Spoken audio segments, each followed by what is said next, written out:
G'day, ZiggyD here, and welcome to my first ever look at the action RPG brawler, ChronoBlade.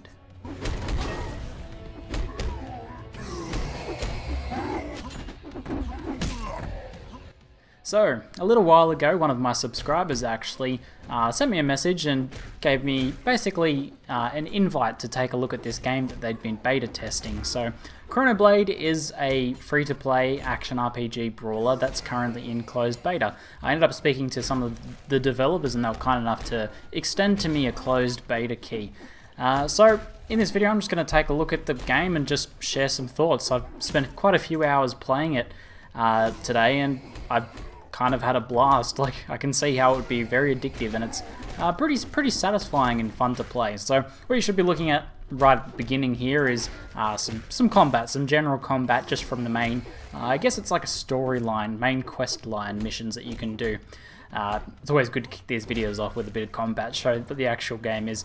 This is probably the majority of the game, however there are a pretty good amount of RPG elements built into it as well. I'd say it's probably like 60-40, 60% side-scrolling, you know, 2.5D brawling action, and then the other 40% is sort of like light action RPG style gameplay with, you know, you've got your equipment and your skill trees and things like that. Actually very reminiscent of Torchlight 2, I would say, just in the gearing and in the skill trees and things like that.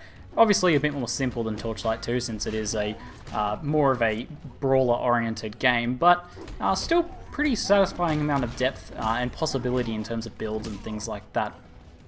So before I continue, this is a Facebook game. Holy crap, it looks good, right? I'm gonna be honest, I'm not the biggest fan of Facebook games. In fact, I probably try to spend as little time as I can on Facebook as possible. You've probably noticed that I don't have like a Facebook page for my channel or YouTubing or anything like that, and that's just because I just get on there really to talk to family occasionally. I try not to spend too much time. However, if I'm going to be spending any time on Facebook, it's going to be playing this game, because I didn't even know Facebook games could be this awesome. Seems like something I would have to download or even purchase, like, you know, for $5 or $10 from Steam or something like that. So the developers have said that at the moment it's just a Facebook game and it's in closed beta, so it has limited access.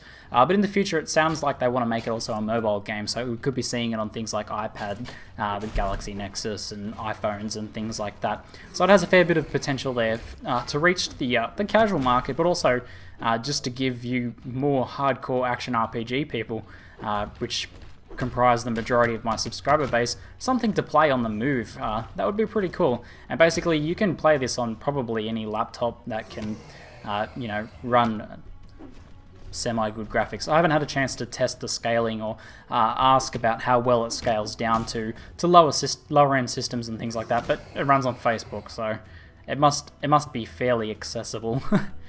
Alright, so I'll cut away from this footage and take you guys through some of the menus and some of the different features of the game. So here we're in the inventory system, and I can spin my character around, so that's pretty cool. So basically I'll start off by taking a look at the gear. Basically gear, something to my satisfaction is that gear actually does appear on your character, so you can take things off there and you can see how gear actually scales as you move up through the tiers. It gets more and more impressive looking, and you're able to actually see that on your character, which nothing annoys me more in an RPG than when I put something awesome looking on my character and it doesn't even show up on my character. So that's pretty cool. The gear's pretty basic. It's got, like, you know, armor, DPS, things like that, but you've also got some other stats on there like endurance, which you can see all of your stats here for your character, which are pretty much the general RPG fare there with, you know, crit chance, your main stats and armor, health, energy, that sort of thing.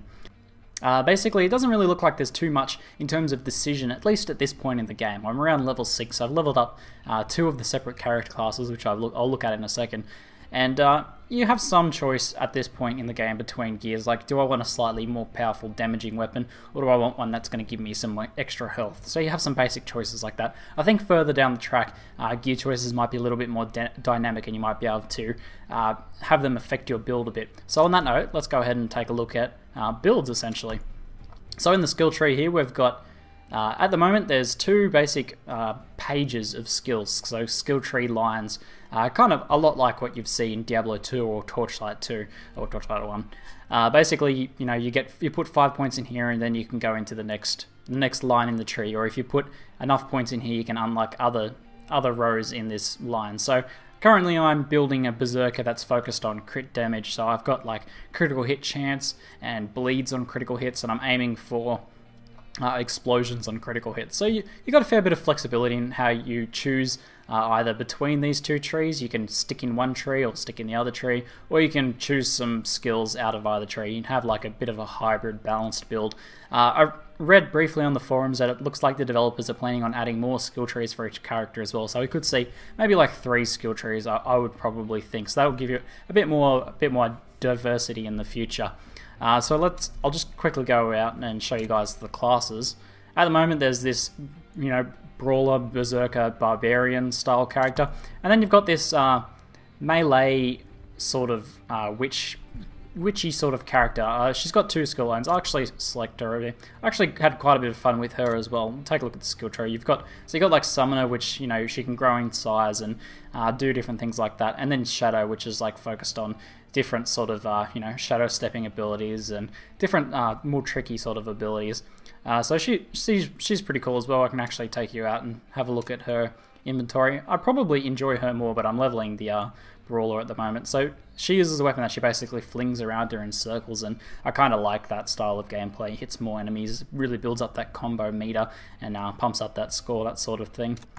So in addition to the world map, which is essentially your storyline mode, where you have you can select an area and then select difficulty in that area, and you essentially work your way through on normal, and you can go back and do hard and heroic difficulties on each area. So this is like a level 2 area, but if I do it on hard, it's going to be like level 4 or level 5. So you can you can re-experience that content and revisit, and then every so often there'll be like sort of like a boss level. That's I guess the final challenge for that zone. So if I go back into my other character here, choose my Berserker again,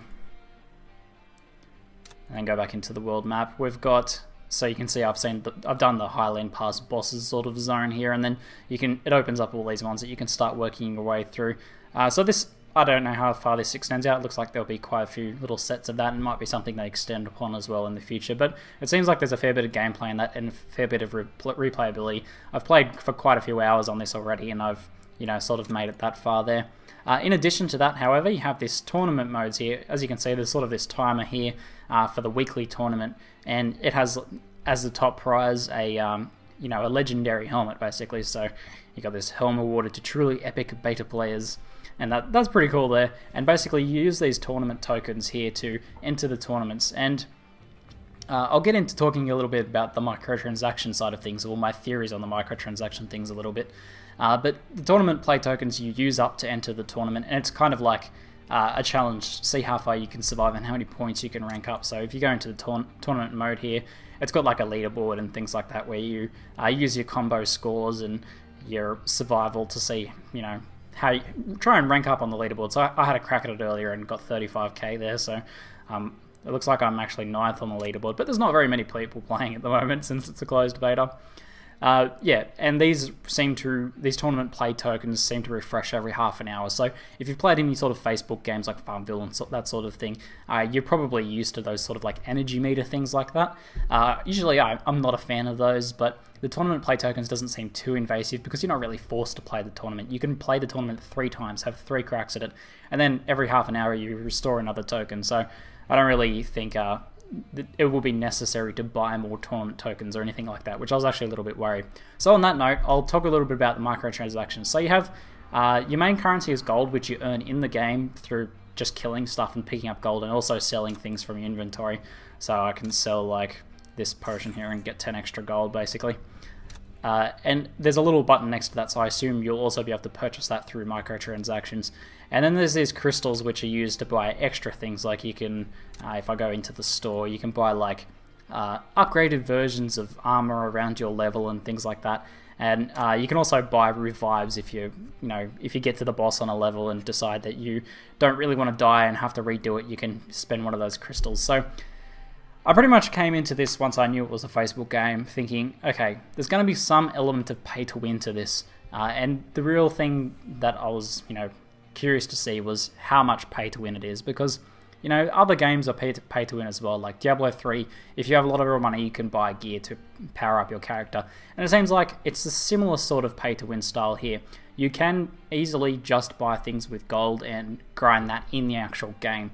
The crystals can give you some advantage, but it seems like from comparing what you can actually get in the store compared to what you can find, although it's going to help to be able to spend some money in the game, and you can buy power-ups and things like that, which I guess will be experience boosts.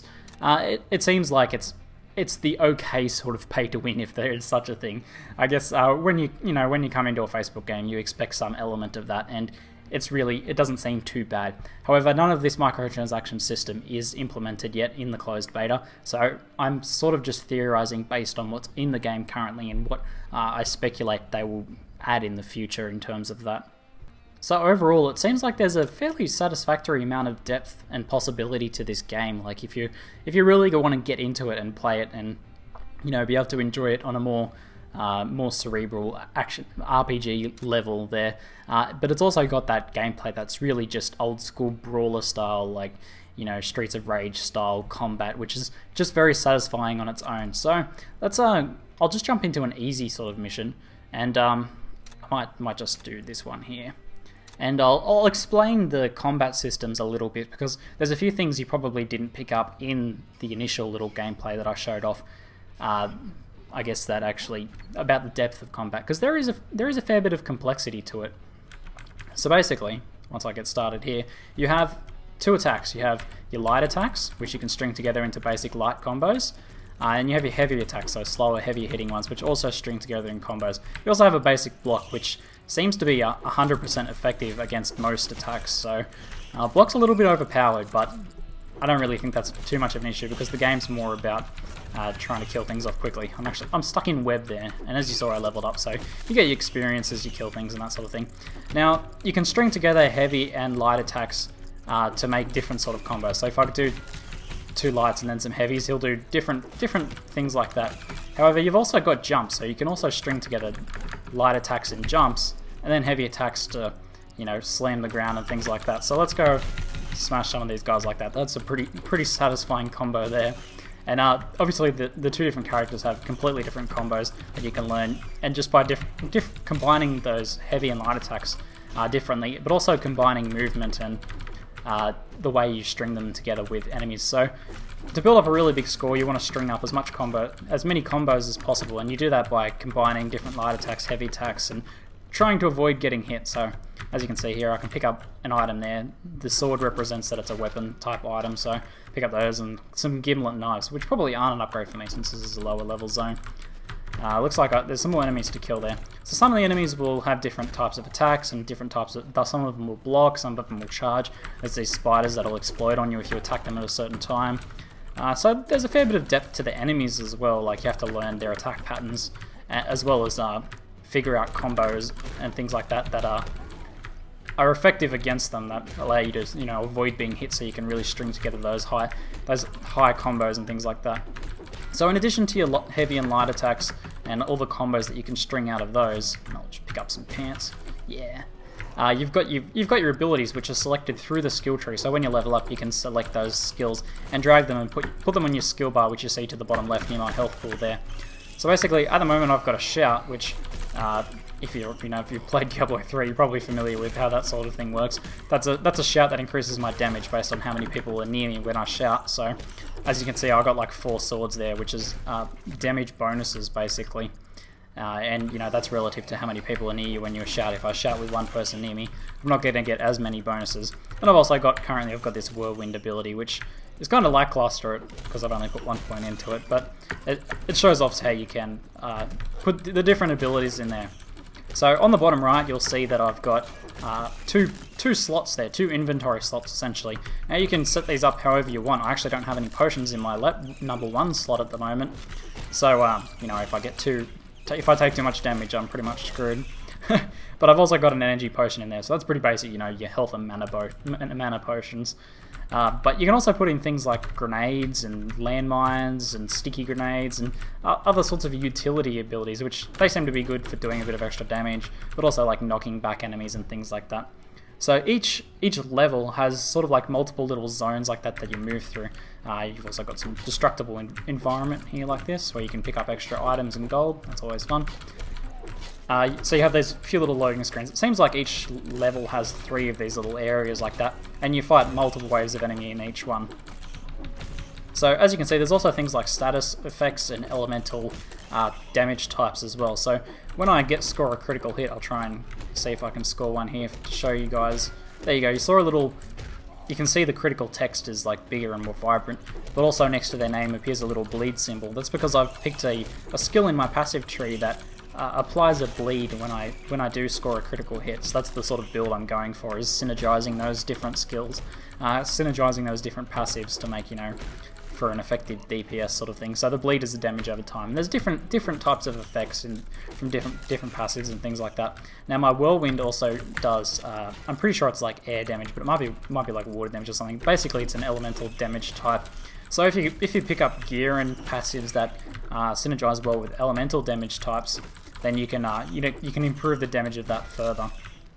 There also seems to be critical strike chance and things like that are limited to elemental damage types and things like that as well. So there is a fair amount of flexibility in it. Like, again, talking for a Facebook game here, pretty impressive stuff. Last Facebook game I played before this was probably Bejeweled. So this is quite the step up there.